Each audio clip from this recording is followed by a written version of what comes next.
com muito carinho, com muito aplauso ao Senhor, Viviane Martiné. Ligou. Aleluia! Glória a Deus. Gente, estou muito feliz por estar aqui.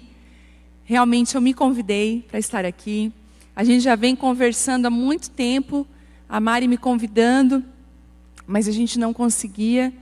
E amo muito a vida dela, da família dela. A gente se conectou há um tempo atrás.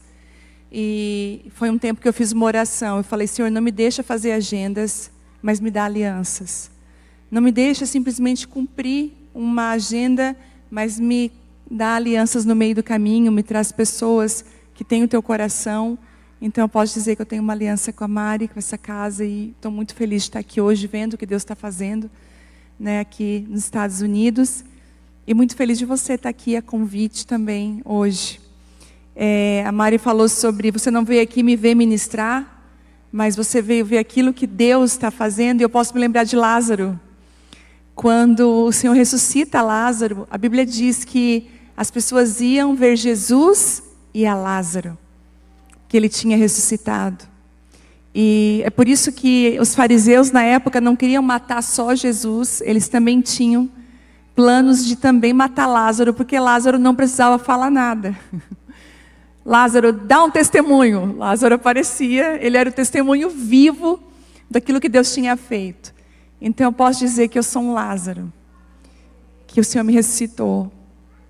O que Ele fez na minha vida, que as mudanças que Ele provocou em mim, que eu disse sim para cada uma delas, transformou não só a minha vida, que já seria bom demais, mas transformou a estrutura da minha família, as minhas filhas, e por consequência, milhares de mulheres que o Senhor tem me permitido tocar, abraçar e ministrar. Tem alunas do Casa de Isabel aqui hoje? Olha que lindo! A gente tem uma comunidade linda, tem uma mentoria chamada Casa de Isabel. E é lindo o que Deus tem feito no Casa de Isabel, é mais do que eu poderia imaginar. Deus nos deu uma comunidade, principalmente as alunas que são da live ao vivo. A gente tem uma live toda quarta-feira, às 2h. E estamos juntas, buscando a presença de Deus juntas, aprendendo juntas. Então tem sido um tempo muito, muito precioso. Eu trouxe uma palavra nessa tarde, eu tenho que correr um pouquinho, nós estamos com o horário bem apertadinho. Mas eu orei ao Senhor e perguntei, Senhor, qual a palavra que é para essa tarde, aquilo que o Senhor quer falar. E eu quero que você dê um toquezinho aí nessa pessoa que está do seu lado.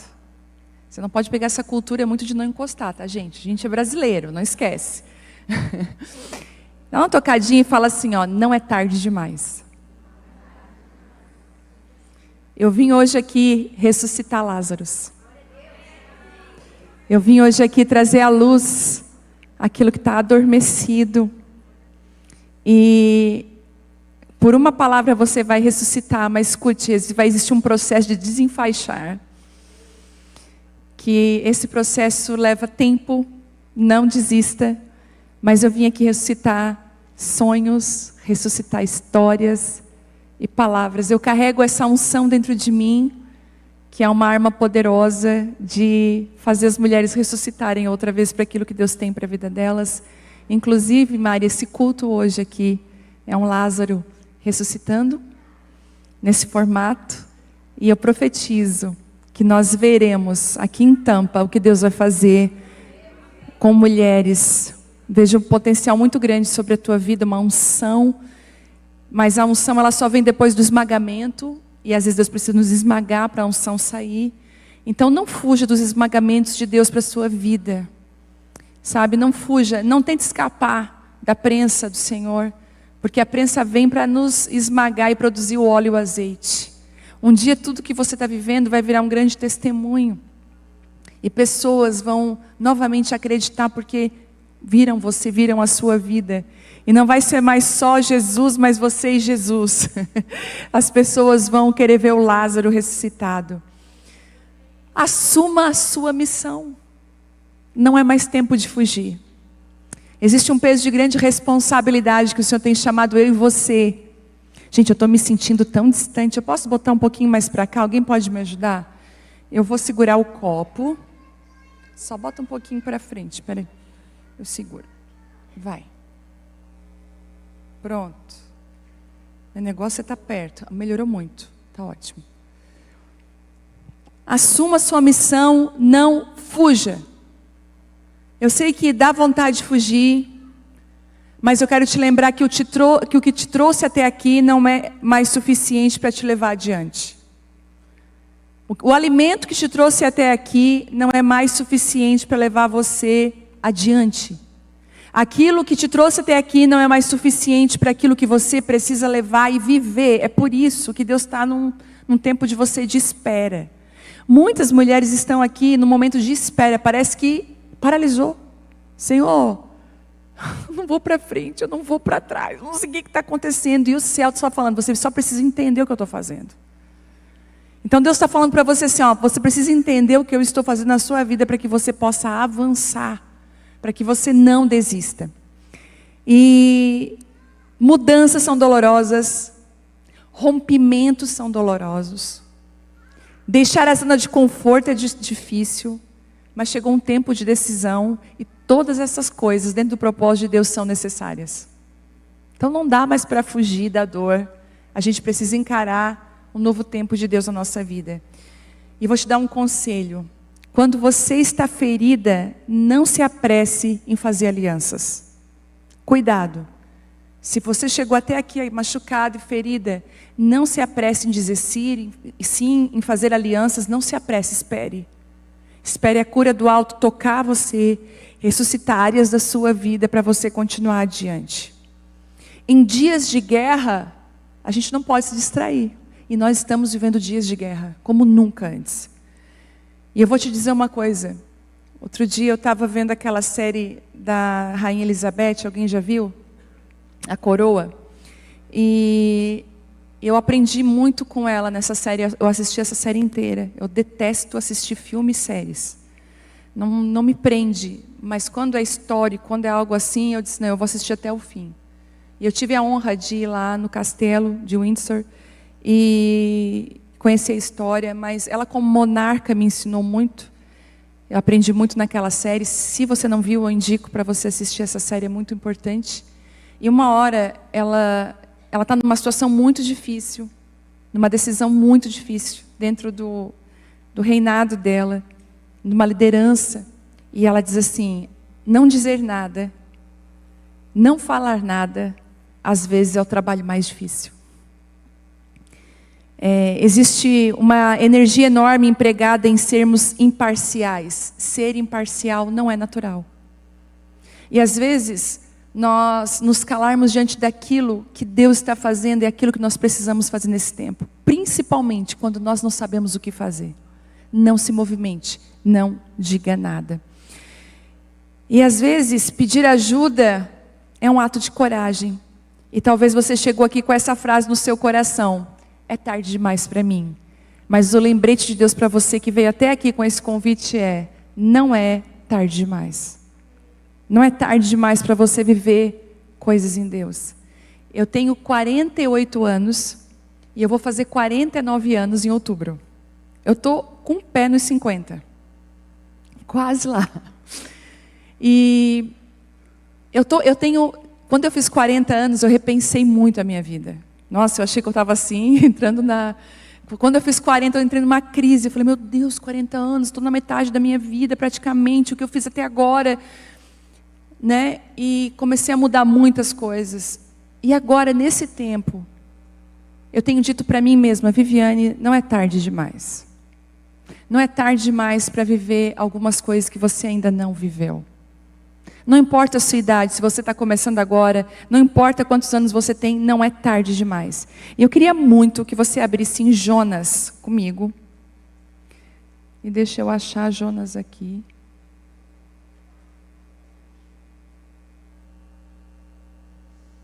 Oh, meu Deus.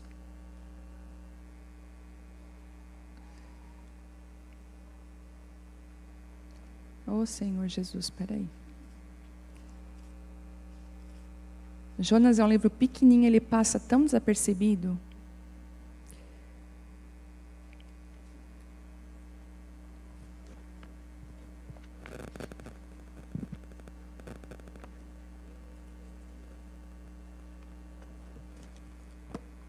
É lá para o final, tá, gente?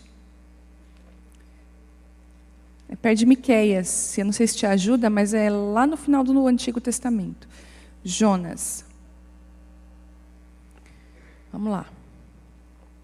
Eu queria ler com você Jonas 1, que diz assim: o Senhor deu essa mensagem a Jonas, filho de Amitai: apronte-se e vá à grande cidade de Nínive e anuncie meu julgamento contra ela, pois vi como o seu povo é perverso. Jonas se aprontou, mas foi na direção contrária, a fim de fugir do Senhor. Desceu ao porto de Jope, onde encontrou um navio que estava de partida para Tarsis, comprou a passagem e embarcou para Tarsis a fim de fugir do Senhor. O Senhor, porém, enviou sobre o mar um vento forte e caiu uma tempestade tão violenta que o navio estava prestes a se despedaçar. E com muito medo, os marinheiros clamavam a seus deuses para que os socorresse e lançavam a carga ao mar para deixar o navio mais leve. Enquanto isso, Jonas dormia profundamente no porão. Então o capitão desceu para falar com ele. Como pode dormir numa situação dessas? Disse: levante-se e ore ao seu Deus, quem sabe ele prestará atenção em nós e poupará a nossa vida. Então a tripulação tirou sortes para ver qual deles havia oferecido ou ofendido deuses e causado a terrível tempestade. Quando tiraram as sortes, elas indicaram que Jonas era o culpado. Não adianta, gente, Deus vai te achar. Porque essa terrível tempestade veio sobre nós? Perguntaram. Quem é você? Qual a sua profissão? De onde vem? Qual é a sua nacionalidade? Jonas respondeu: sou hebreu e adoro o Senhor, o Deus dos céus, que fez o mar e a terra.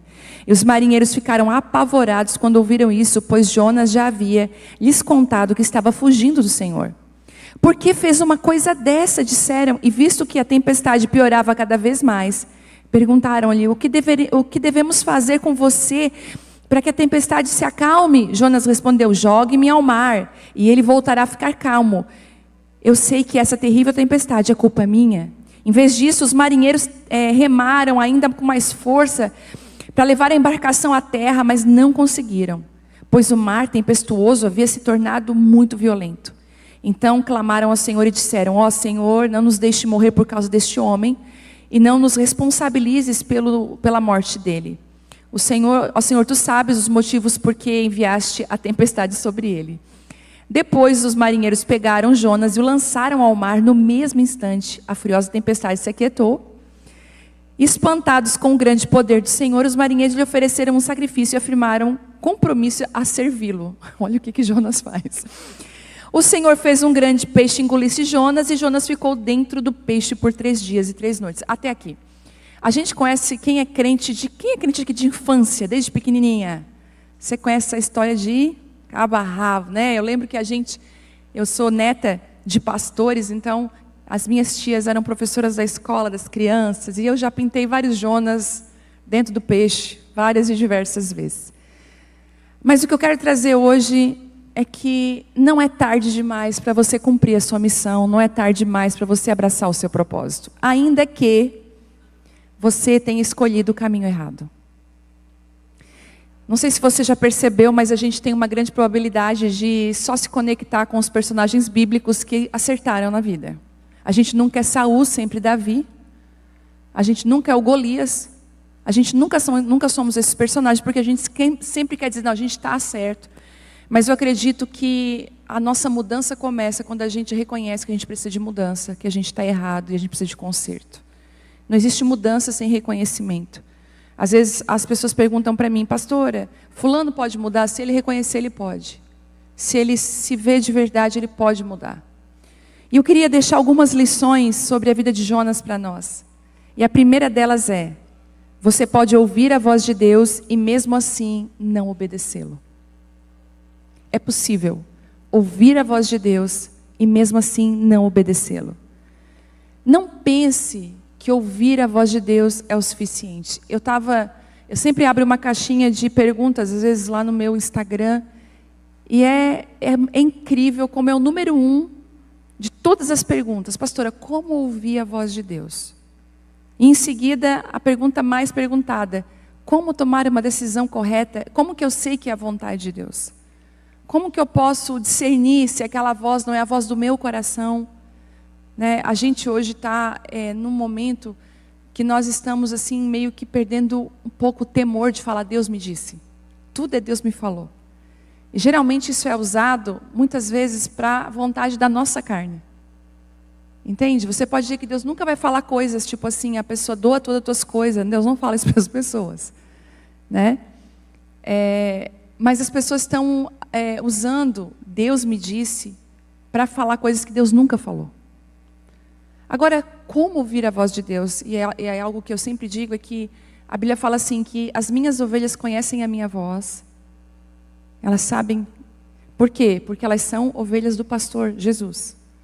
E ser ovelha não é fazer o que a gente quer, é obedecer a voz de Deus. É obedecer ao pastor. E se você tem intimidade com ele, você vai reconhecer a voz de Deus. Mas Jonas era um profeta escolhido por Deus, chamado pelo Senhor, ouviu a voz de Deus, mas não significa que ele obedeceu. A grande verdade é o que vai mudar a nossa vida é quando a gente obedece. Eu amo que eu percebo as pessoas mais simples que eu conheço, que têm uma vida que você... Porque não importa se a pessoa é simples, se a pessoa tem um ministério ou não tem, você vê a unção de Deus na vida daquela pessoa. Você reconhece. Ela pode falar um versículo isolado, ela pode cantar uma canção, você pensa, tem algo diferente naquela pessoa. Você pode olhar para a vida dessa mulher, desse homem, existe uma caminhada de obediência.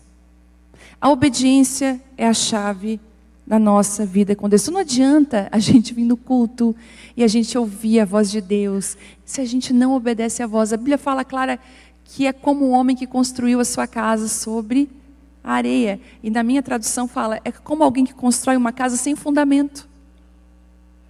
A gente construiu agora, lá na igreja, uma construção, construímos um grande social.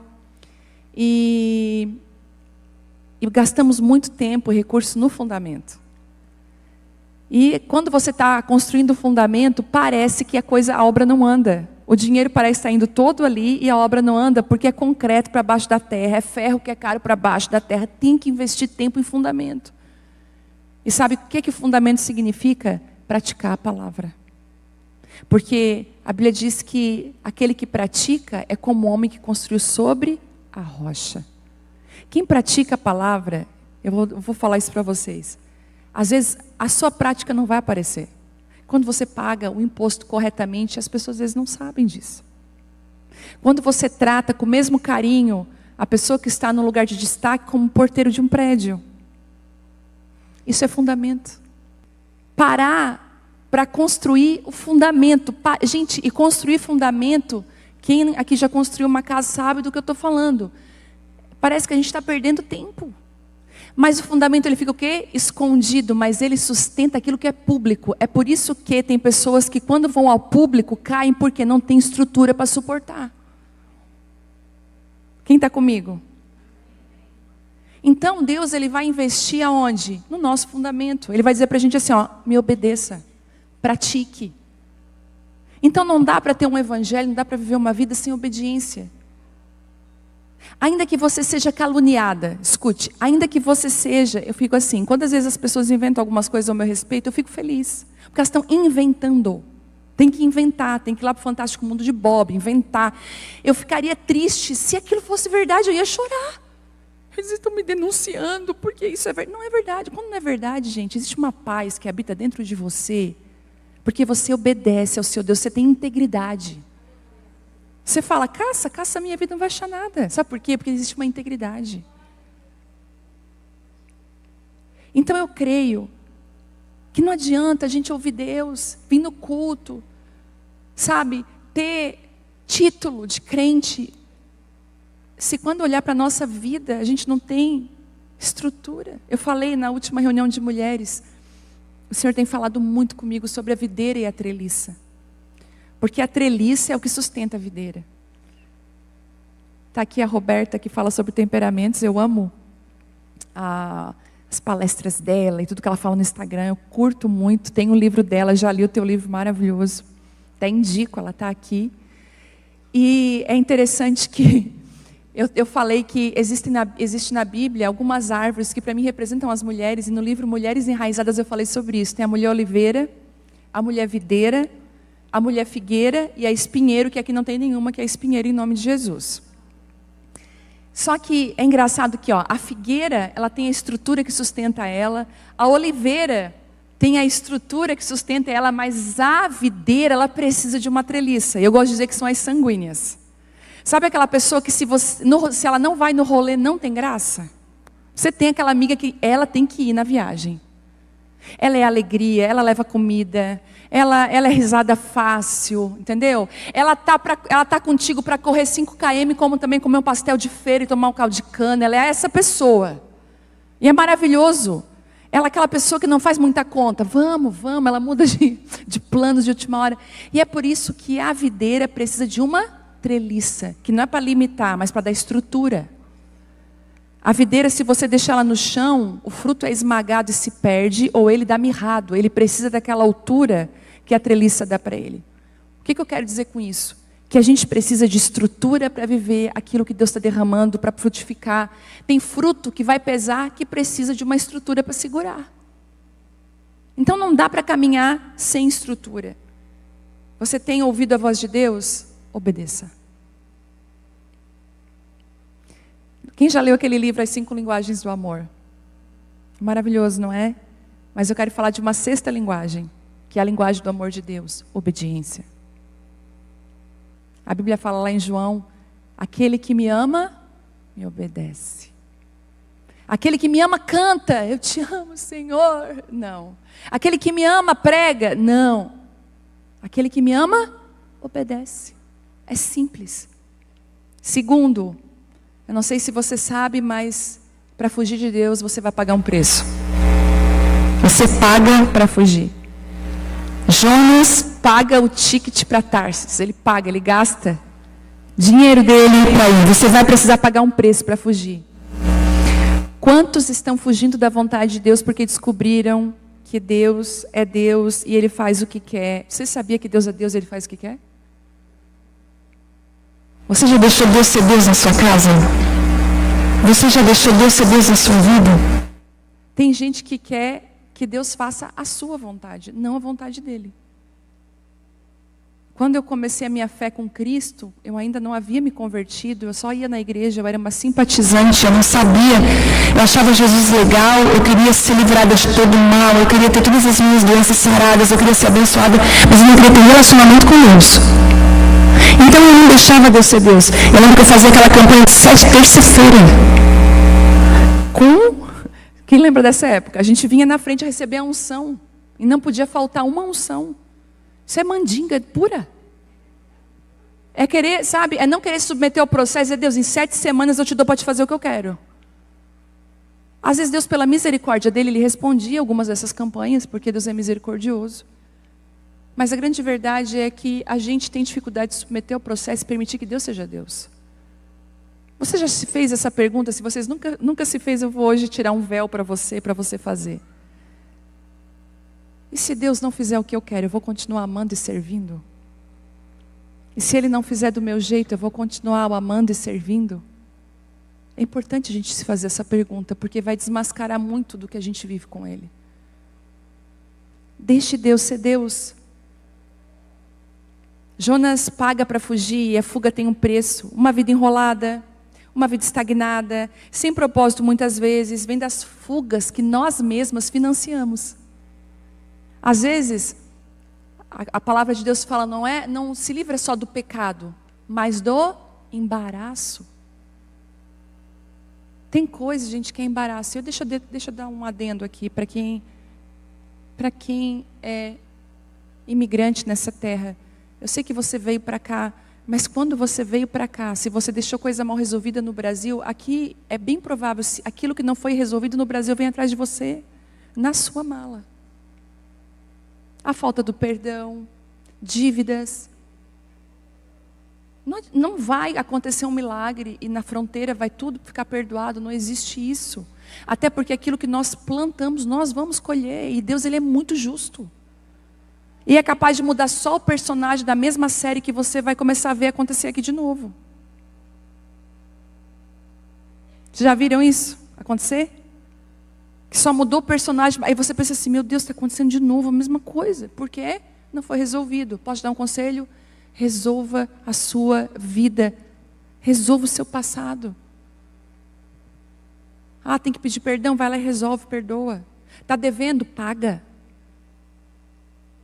Você foi ingrato, você agiu numa situação errada, assuma. Olha, errei com você, me perdoe. Você não tem noção do poder do conserto. Há uns anos atrás eu estava com um casal numa quarta-feira, na época que eu ainda conseguia atender lá na igreja. Algumas pessoas a gente atendia, aconselhava. Hoje eu não consigo mais aconselhar. Hoje eu entendi que Deus, hoje o lugar que eu instruo é daqui. Porque se eu tentasse, hoje congrega com a gente mais de 10 mil pessoas. Hoje eu instruo pessoas para que essas pessoas possam ajudar outras. Mas ainda assim nós, às vezes, algumas situações bem específicas, nós ainda ajudamos. E esse casal veio, e eles, a vida financeira enrolada, a vida deles toda errada. Eles assim, ó, a gente abre um negócio, o negócio fecha. Nada dá certo para nós, não existe nada. E eu ali ouvindo eles, a gente tem uma casa para vender, que vale muito, a casa não vende. Eu já contei esse testemunho algumas vezes, e aí eu falei assim, olha, aí na hora que eu estava ouvindo eles, eu orei, eu falei, Deus, me mostra, me dá a chave desse... Se você é uma conselheira, se você cuida de pessoas, faça essa oração. Senhor, me dá a chave dessa situação. O que está acontecendo com eles? Na hora o Espírito Santo falou, dentro de mim, eles têm problemas sérios familiares de desonra aos pais. Daí eu falei, tem alguma situação com a tua mãe, com o teu pai? Não fala nisso, eu odeio a minha mãe. Eu não falo com a minha mãe há anos, eu não suporto. Você não sabe o que ela me fez, e aquela coisa, aquela história. E o meu irmão, eu não falo com o meu irmão também, e a família toda. E aí eu falei para ela, pois bem, aí está a raiz da tua vida toda enrolada. Eu disse para ela, se hoje você aceitar no seu coração perdoar, liberar perdão e resolver essa situação, eu te garanto que Deus vai mudar a tua história. Mas eu já orei, eu já jejuei a minha... Pois é, mas essa situação está aprendendo. E ela ficou contrariada, ela levantou, ficou brava comigo, voltou, sentou. Mas a minha mãe mora em outro país. Eu sim, muito bem, existe hoje a possibilidade de você ligar e ver a sua mãe hoje mesmo. E aí ela ligou, gente. Choraram, se perdoaram. Foi lindo, ela me contou. Quarta-feira. Quinta-feira, 8 da manhã, o corretor liga para ela. Fulana, você não vai acreditar. 8 da manhã, sua casa acabou de receber uma oferta e é só o seu sim para ser vendido. A casa estava há anos. E outro dia eles apareceram lá, que eles foram para outro país também, contando das maravilhas que Deus tem feito através de um concerto. Nós pagamos e financiamos os nossos rolos. E aquilo que nós botamos o nosso dinheiro em áreas e situações que Deus não nos chamou, só causa prejuízo. Quantos investimentos você fez que foi do caminho contrário que Deus tinha para você? Eu lembro quando a Abapai nasceu, eu não queria pastorear novamente. Eu falei, Telmo, vamos entrar debaixo de um pastoreio de um homem de Deus, sábio e temente a Ele, e vamos viver a nossa vida de família. Gente, não é fácil pastorear. Eu vou fazer uma clínica de estética. Eu tinha feito um curso, eu vou trabalhar com estética, eu amo isso, vai ser maravilhoso. Aluguei a sala, comprei as coisas. E feliz da vida, e eu vamos orar por isso, e estava naquela, Abapai, ou vamos, era militar do Exército Brasileiro, estava tudo certo na nossa vida. A minha mãe, sem querer, sabe como é que é mãe, né, gente? A minha mãe, sem querer, mexendo no aplicativo da Bíblia, me enviou um versículo sem olhar. Pá, me enviou um versículo. O versículo era, não negligencie o dom que está sobre ti, a qual foi imposto por mãos. E eu falei, mãe, por que tu me enviou esse versículo? Eu não te enviei nada, ela falou. Não, mãe, tu acabou de me enviar um versículo. Não, eu estava no aplicativo da Bíblia, mas eu nem vi que eu te enviei. Aí o Senhor falou, foi eu que te enviei. Vende as macas, desaluga a sala, paga o preço e vai ser aquilo que eu te chamei para ser. Tive prejuízo? Tive, porque eu paguei um ticket para Tarsis. Mas graças a Deus não foi tarde demais para voltar para aquilo que Deus queria. E olha o que Deus fez. A restauração de mulheres não era numa clínica de estética. Então, às vezes nós pagamos para fugir. Terceiro, não fuja de Deus. Não fuja. Jonas foge de Deus. E não dá para fugir de Deus. Você já pode perceber que não dá. Não tem como fugir dos propósitos de Deus. Todo mundo sabia que Jonas era diferente. Vocês viram ali? Quem é você? Não dá para fugir de Deus. Se você tem um chamado, se Deus derramou óleo sobre a sua cabeça, saiba que não dá mais para fugir. E Ele vai te encontrar, e Ele vai te caçar, e Ele vai até te achar. A Bíblia fala em Oséias que Deus colocou para Israel como que espinhos. Olha que interessante. Israel estava indo num caminho errado. Deus coloca espinhos. Machuca, Israel começa a vir para cá. Deus coloca espinho. E Deus vai colocando espinho para levar Israel para o caminho certo. Às vezes as nossas dores e frustrações é o próprio Deus colocando espinho para a gente voltar para o propósito. Pastora, mas está muito difícil. É porque você é desobediente. Você quer fazer a sua vontade. E Deus está falando, filha, eu já te disse, não foge de mim, minha filha. Em quarto lugar, os ventos de Deus. Eu amo quando os ventos de Deus têm até CPF e nome.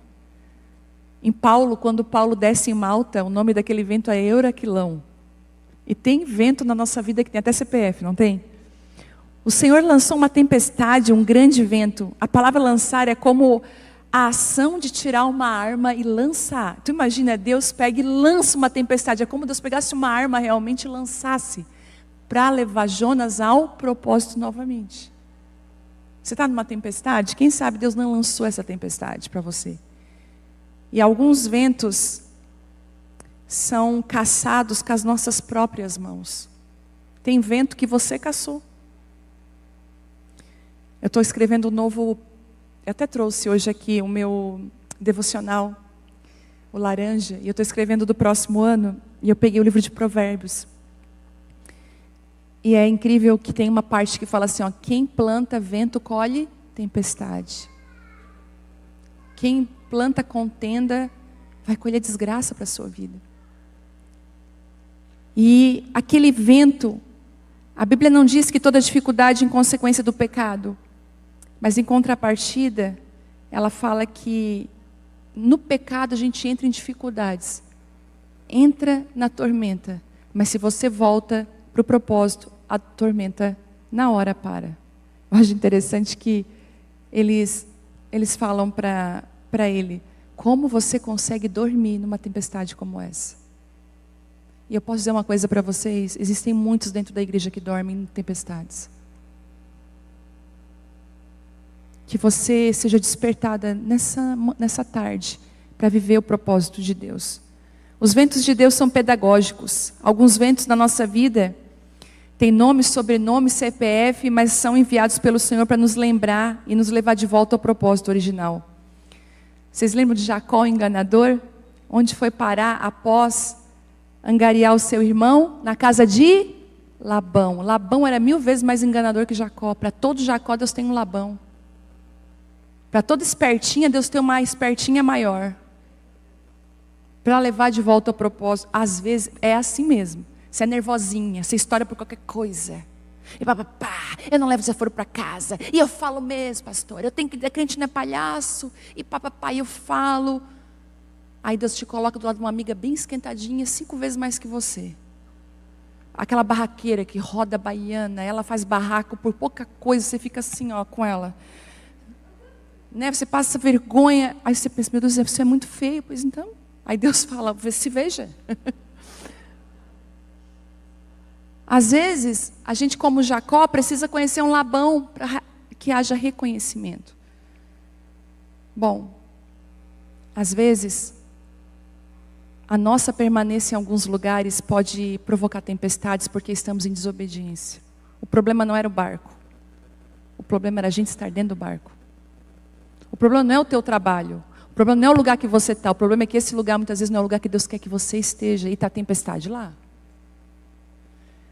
Eu conheço um pastor muito querido. Ele era vendedor de sapatos. Numa empresa muito conceituada. Essa empresa vendia assim muito bem. Ele era um dos maiores vendedores. Até que Deus falou assim, larga esse emprego. Eu quero te usar como no pastoreio integralmente. E ele, não, Deus. Como que eu vou sustentar minha casa? Não tem como isso acontecer, é impossível, eu não estou ouvindo a voz de Deus. O Senhor falou, larga, para de vender sapato. Diz para o teu chefe que tu não vai vender sapato. E tal. Isso deu 3 meses e ele não obedecia. Ele dizia, não, eu não consigo, deixa eu sustentar minha família, não quero depender de igreja. Até que o chefe dele chamou todo mundo para uma reunião. Gente, o nosso barco está afundando. Não está mais vendendo. O nosso clássico, aquele que vendia tanto, uma queda, desde a data tal, a data que Deus tinha falado com esse pastor. Essa data aqui, ó, caiu, começou a cair. E eu estou vendo que se continuar assim, a gente vai fechar a empresa. O Senhor falou para ele, tu vai continuar no barco ou tu vai dizer para ele te jogar? Daí ele me manda para a rua. Ele falou, não. Porque eu sou pastor e Deus me disse que era para mim ficar integralmente e eu estou desobedecendo a Deus. E é incrível, gente, ele foi mandado para a rua. Ele assumiu a sua missão. E a empresa hoje é uma das maiores do Brasil. Então, às vezes, nós não somos bênção no lugar que nós estamos porque nós estamos em desobediência. Se ao teu redor tem muita confusão, tem muita tempestade, vê se é para te estar mesmo nesse lugar, se foi Deus que disse para você estar aí. Quem está comigo? Vão descobrir quem você é. Não dá para esconder. Vão descobrir que você tem um chamado, que você é diferente, porque o teu jeito de falar, denuncia. A tua forma de agir, denuncia. Eles vão descobrir quem você é. Tarde ou cedo ou tarde eles vão descobrir. E não adianta ajudar quem Deus está disciplinando. Aqueles homens disseram assim, não, mas a gente não vai te jogar na água. A gente vai fazer de tudo. Ele falou, remem mais forte. E a tempestade se enfurecia mais. Remem mais forte. Eles viram que não tinha mais o que fazer. Sabe, não adianta ajudar quem Deus está falando para jogar na água. E aqui também entra, às vezes nós ajudamos pessoas que são como Jonas, ajudamos elas a ir para cada vez mais longe de Deus. Não pague passagem para as pessoas se distanciar de Deus. Principalmente quem é imigrante. Às vezes você está aqui e o seu parente lá no Brasil está lá cheio de dívida. E você está dele pagando, dele resolvendo. Ei, deixa a pessoa aprender que ela tem consequência com as atitudes dela. Às vezes só está financiando Jonas e sabe o que acontece? Deus não abençoa nem o teu recurso. Aí cai num saquetel furado, parece que nada prospera. Não ajude quem está fugindo de Deus, tenha discernimento. Aqueles homens disseram, que Deus nos perdoe, mas jogaram ele no mar. E na hora a tempestade parou. Aí é engraçado que às vezes tudo que eu e você precisamos é de um belo peixe para nos engolir. Porque Jonas antes era, Senhor, me mata. Eu quero morrer. Ele, se você ler ali, você vai ver ele dizendo isso. Eu quero morrer. Eu não quero, sabe, mimada. Senhor, faz isso. Aí Deus, joga ele no mar. Um peixe engole. Senhor, me ajuda, Deus. Eu quero viver. O Jonas do barco não é o mesmo na boca do peixe. É engraçado que como uma situação pode transformar a nossa vida. Fazer a gente ficar menos reclamona, menos murmurenta, mais grata. É igual aquele dia que viralizou até essa mensagem, que eu estava reclamando das roupas que tinha que lavar. Eu estava fazendo aquela decisão, né? As brancas, as coloridas e as pretas. E eu olhando, não vai dar tempo de secar, não vai dar tempo de me resolver. E o uniforme está na preta, e eu vou começando pela branca, eu sou um pouco metódica. E comecei pela branca, e eu falei, meu Deus, não vai dar tempo. E toda a vida essas roupas. Aí eu já vi a meia do Thelma enrolada nas roupas sujas. Eu falei, olha aí, a meia suja. E eu vi a roupa da Isabela, que eu tinha que colocar um vênice por cima porque estava manchado. Eu falei, olha isso aqui, não cuida das coisas que a gente paga caro. Vocês sabem como é que a gente é? Tudo igual. Aí o Senhor falou, tem um monte de mãe lá no velório agora, querendo que os filhos sujassem a roupa delas. Aí eu falei, Deus, o Senhor não sabe brincar, né, Deus? Tem um monte de mulher viúva querendo uma meia suja para lavar. Eu falei, Aquele dia, eu mudei a minha perspectiva. Porque às vezes nós não precisamos mudar a nossa circunstância, precisamos mudar a nossa mente. Às vezes você reclama de coisas que você deveria estar agradecendo. E reclamamos muito de barriga cheia. E é ali que Jonas lembra do Senhor. Jesus. Às vezes é um peixe bem grande que precisa engolir a gente. Para a gente começar a viver o propósito de Deus.